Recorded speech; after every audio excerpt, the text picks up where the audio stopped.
The sun dipped below the horizon as I sat on a worn-out park bench, the echoes of my past haunting me like shadows in the dusk.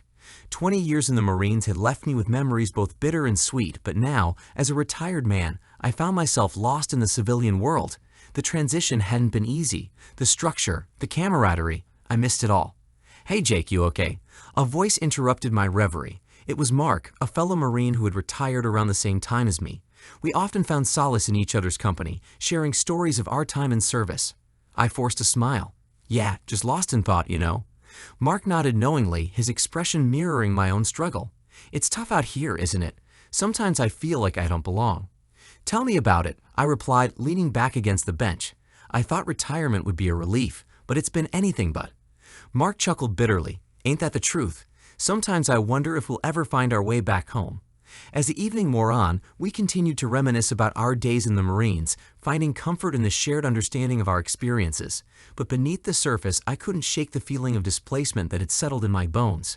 The road ahead seemed long and uncertain, stretching out into the darkness like an endless journey home. The streets were alive with the hustle and bustle of city life, but for me, they felt empty and desolate. Homeless, with nothing but the clothes on my back and the weight of my past on my shoulders, I wandered aimlessly through the crowded sidewalks, a ghost among the living. "Hey, buddy, spare some change." A voice called out from the shadows, interrupting my thoughts. I turned to see a fellow homeless man, his eyes hollow with despair. "Sorry, pal, I'm in the same boat," I replied, my voice heavy with resignation. He nodded in understanding before shuffling off into the night, disappearing into the sea of anonymity that engulfed us both. As I trudged onward, the weight of my circumstances pressing down on me like a suffocating blanket, I couldn't help but wonder how I had ended up here. Was this really the life I had fought so hard for? The questions swirled in my mind, taunting me with their unanswerable truth. "Excuse me, sir, do you have a moment?" A voice broke through the haze of my thoughts, and I turned to see a young woman approaching me, a look of concern etched on her face. "What do you want?" I snapped, my frustration bubbling to the surface. She recoiled slightly at my sharp tone but held her ground. "I just wanted to offer you a meal. It's not much, but it's something." I hesitated, my pride warring with my hunger, but in the end, hunger won out, and I accepted her offer with a gruff nod of thanks. "Thank you," I muttered, my voice grudgingly grateful. She smiled softly before walking away, leaving me alone once again with my thoughts and the gnawing emptiness in my stomach. As I sat on the cold pavement, devouring a meager meal she had provided, I couldn't help but wonder if this was all I had left to look forward to, a life of endless hunger and despair, adrift in a sea of indifference. The neon glow of the salon sign beckoned me like a beacon in the darkness, promising a brief respite from the harsh reality of life on the streets. With a hesitant heart and trembling hands, I pushed open the door and stepped inside, the warmth of the heated air washing over me like a comforting embrace. The chatter of the stylists and the hum of the hairdryers filled the air, a stark contrast to the silence of the streets outside. I felt out of place among the polished surfaces and pristine decor, my rough appearance a stark reminder of the life I had left behind. "Can I help you?" A voice called out from behind the reception desk, pulling me from my thoughts. I turned to see a young woman with a bright smile, her eyes curious but kind. "Yeah, I was wondering if I could get a quick buzz cut," I stammered, my voice barely above a whisper. She frowned slightly, her smile faltering for a moment before plastering back on. "I'm sorry, sir, but we're fully booked for the day. You might want to try another salon down the street." My heart sank at her words, the rejection like a knife to the chest. I had hoped for a brief moment of normalcy, a chance to feel human again in the midst of my despair, but it seemed that even that was too much to ask. "Please," I pleaded, desperation creeping into my voice. "I just need a quick trim. I'll pay whatever you ask." The receptionist hesitated, her eyes flickering with uncertainty, but before she could respond, another voice cut through the air like a knife. "Sorry, buddy, we're not a charity here. You want to look presentable? Try looking for cans in the trash instead." I turned to see a stylist standing behind me, her expression filled with disdain. My cheeks burned with shame as the other stylists glanced my way, their eyes filled with judgment and contempt. I understand," I murmured, my voice barely audible above the din of the salon. With a heavy heart, I turned and made my way to the door, each step a painful reminder of my own worthlessness.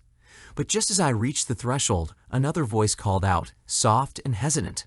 "I'm sorry," she said, her voice filled with compassion. "I can help you." I turned to see a young woman with kind eyes and a warm smile, her hand outstretched in offering. And in that moment, I knew that despite the darkness that surrounded me, there was still a glimmer of light waiting to guide me home. As I stood there, stunned by the unexpected kindness of the young woman before me, a glimmer of hope flickered to life in the depths of my despair.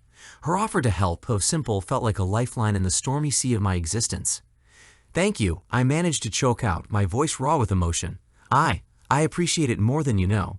She smiled warmly, her eyes filled with understanding. "It's no trouble at all. Come with me and we'll get you sorted out." With a sense of gratitude swelling within me, I followed her to an empty styling chair, feeling like a lost soul finding refuge in an unfamiliar land. As I settled into the chair, she draped a cape around my shoulders, her touch gentle yet reassuring. "So, what's your name?" she asked, her voice soft and inviting. "Jake," I replied, my voice barely above a whisper. "And yours?" "Susan," she said, her smile widening. "It's nice to meet you, Jake." The simple exchange of names felt like a bridge connecting two worlds, forging a bond between two souls adrift in the vast expanse of life's uncertainties. As Susan worked her magic with scissors and comb, I felt the weight of my burdens begin to lift, replaced by a sense of lightness and renewal. With each snip of the scissors, it was as if she were cutting away the layers of despair that ensnared me, revealing the flickering flame of hope that burned within. "So Jake," Susan said, breaking the comfortable silence that had settled between us, "what brings you here today?" I hesitated for a moment, unsure of how much to reveal, but something in Susan's kind eyes urged me to open up, to share the weight of my burdens with someone who truly cared. I've fallen on hard times," I admitted, my voice tinged with shame. "I never thought I'd end up like this, begging for a haircut just to feel human again." Susan's expression softened with sympathy, her eyes filled with compassion. "I understand," she said, her voice gentle yet firm. "But you're not alone, Jake. We all need a little help sometimes, and there's no shame in asking for it." Her words washed over me like a healing balm, soothing the wounds of my wounded spirit. In that moment, I realized that despite the darkness that had threatened to consume me, there was still light to be found in the kindness of strangers. "Thank you, Susan," I said, my voice filled with gratitude, "for everything." She smiled warmly, her eyes shining with quiet determination. "You're welcome, Jake. And remember, no matter how dark the night may seem, there's always a glimmer of hope waiting to guide you home." The idea took root in our minds like a seed planted in fertile soil, growing stronger with each passing moment. Susan and I sat across from each other at a small cafe, our conversation filled with excitement and possibility. "You know, Jake, what if we could do something to help others like you?" Susan's eyes sparkled with enthusiasm as she leaned forward, her hands clasped together in anticipation. I furrowed my brow, intrigued by her suggestion. "What do you mean?" "I mean, what if we offered free haircuts to the homeless?" Susan's voice was filled with conviction as she laid out her idea. "It's a simple gesture, but it could make a huge difference in someone's life." I nodded slowly, the seed of inspiration taking root in my own mind.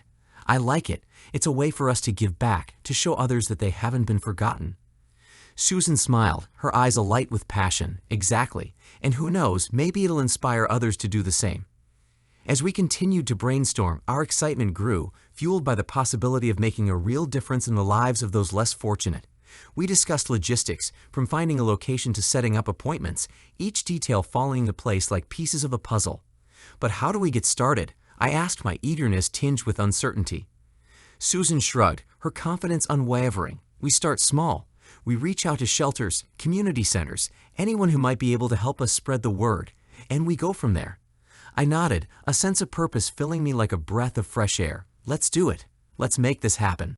And with those words, our journey began, a journey fueled by hope, compassion, and the belief that even the smallest gesture can make a world of difference.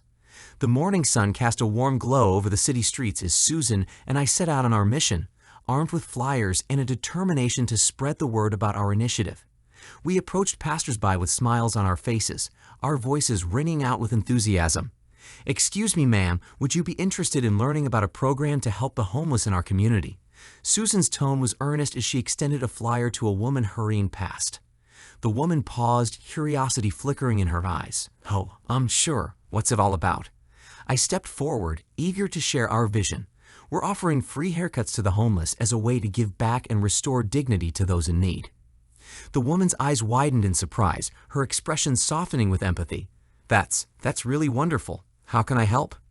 Susan beamed, her excitement contagious. "You can spread the word, tell your friends and family, anyone who might be interested in supporting our cause. Every little bit helps."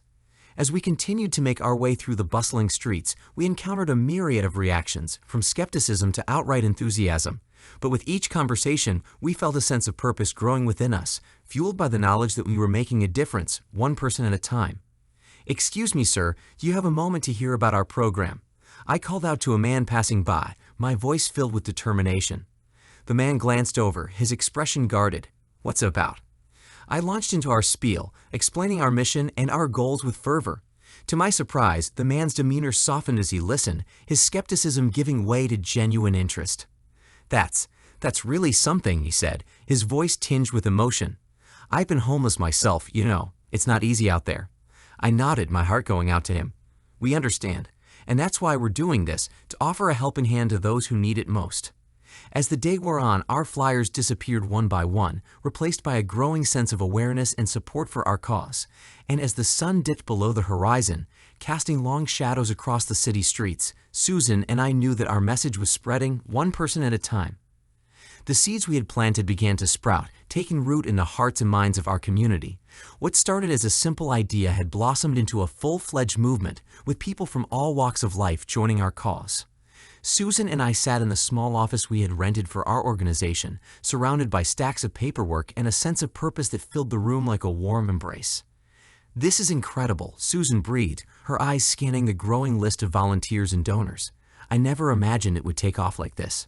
I nodded in agreement, a sense of pride swelling in my chest. It just goes to show that when people come together for a common goal, anything is possible. As we continued to work tirelessly, our efforts were met with an outpouring of support from the community.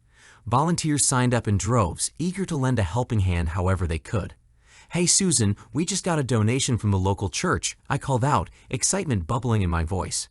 "They want to sponsor a day of haircuts for the homeless." Susan's eyes lit up with delight. "That's amazing. We'll have to send them a thank you letter right away." As we busied ourselves with the logistics of organizing our upcoming events, our phones buzzed incessantly with messages of encouragement and offers of assistance. "Hello." Susan answered her phone, her voice bright with enthusiasm. "Oh, hi, Mrs. Jenkins. Yes, we would love to come speak at your Rotary Club meeting next week." I smiled as I listened to her animated conversation, filled with gratitude for the support we had received. But amidst the chaos and excitement, there were moments of doubt and uncertainty.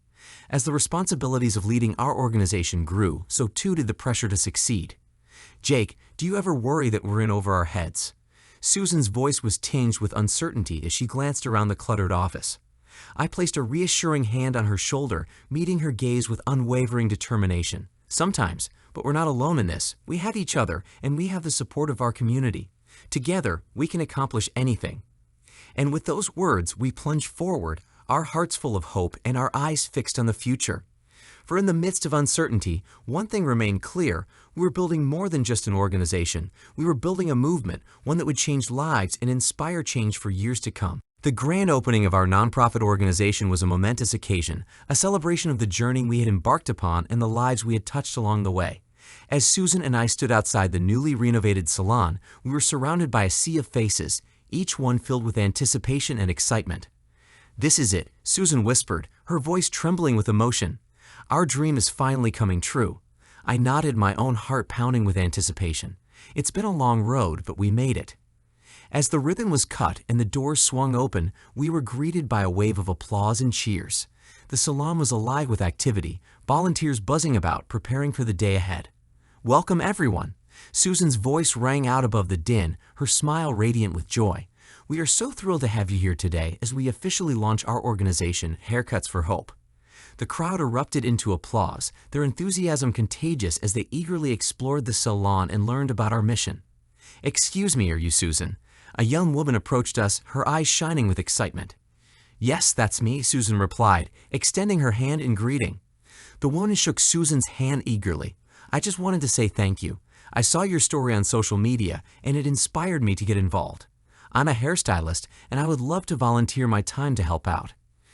Tears welled up in Susan's eyes as she thanked the woman profusely, her heart overflowing with gratitude for the support we had received. As the day wore on, the salon buzzed with activity, volunteers working tirelessly to provide haircuts to those in need. The atmosphere was electric, filled with laughter and conversation as people shared their stories and forged connections. "Thank you so much for this," a homeless man said, tears streaming down his face as he looked in the mirror at his newly trimmed hair. "I hadn't felt this good in years." Susan smiled warmly, her heart swelling with pride. "It's our pleasure. We're just happy to help." As the sun dipped below the horizon and the last client left the salon, Susan and I shared a quiet moment of reflection, our hands clasped together in solidarity. "This is just the beginning," Susan said, her voice filled with determination. "We have so much more work to do." I squeezed her hand, a sense of purpose coursing through my veins. "I know, but together we can make a difference, one haircut at a time." I hope you enjoyed it. Subscribe so you don't miss the new videos.